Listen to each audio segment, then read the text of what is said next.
जय श्री कृष्णा। राधे राधे। ज्योतिष एकाग्र चैनल में आप सभी का हार्दिक स्वागत, हार्दिक अभिनंदन। मित्रों, आज का विषय जो है मंगल दोष से संबंधित है। मंगल दोष के बारे में कई विद्वान पुरुषों ने या यूट्यूब ने मंगल दोष के बारे में जानकारी दी है और साधारण जानकारी आप सब जानते हैं, लेकिन मैं कुछ अलग हट के मंगल दोष की जानकारी दे रहा हूँ।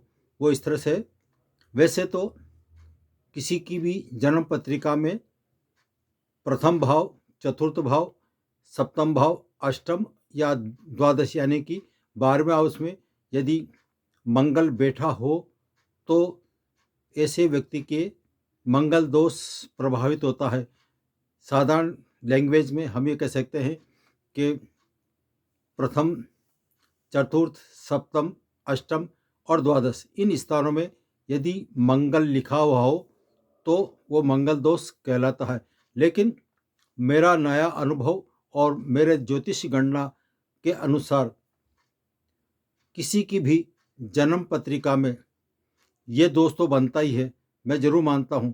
लेकिन इसके अलावा यदि किसी की जन्म पत्रिका में सप्तम भाव का स्वामी के जस्ट सामने यदि मंगल स्थित हो तो ऐसे में वह मंगल दोष की पत्रिका कहलाएगी। कैसे होगी ये मैं बताता हूँ।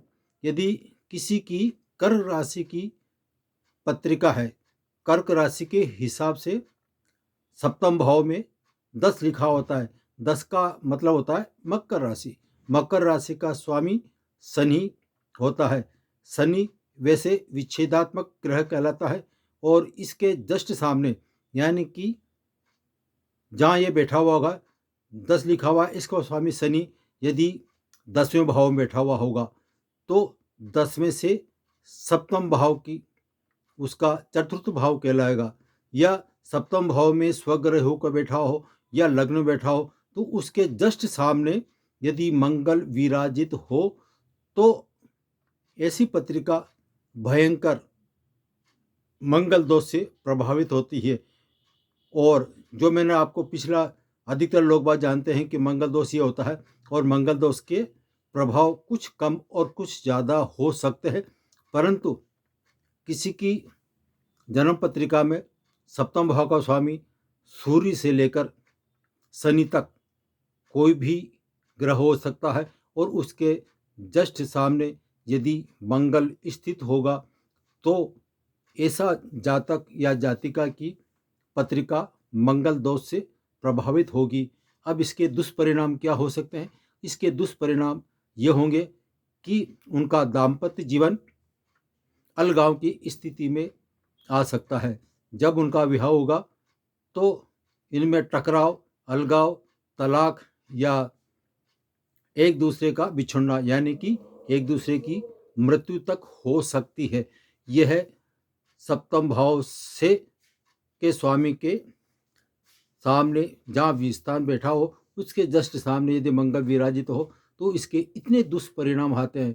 अब इसने दुष्परिणाम तो मैं बता दिया, लेकिन क्या इससे छुटकारा मिल सकता है? जी हाँ, इसका यदि गलती से किसी का संबंध हो गया है और अलगाव की स्थिति बनती है, तलाक की स्थिति बनती है या उन पति पत्नी में नहीं बन पा रही है, पति और पत्नी में विवाह के बाद में एक दूसरे से मनमुटाव है या दूर है, तो ऐसी स्थिति में या तो उनका सटीक सरल उपाय किया जाए या जिनका विवाह नहीं हुआ है तो ऐसा विवाह सोच समझ के करें। और फिर भी विवाह करते हैं तो विवाह के पाणी ग्रहण संस्कार के समय इसका समाधान किया जा सकता है। यह मंगल दोष का प्रभाव। जय श्री कृष्णा। राधे राधे।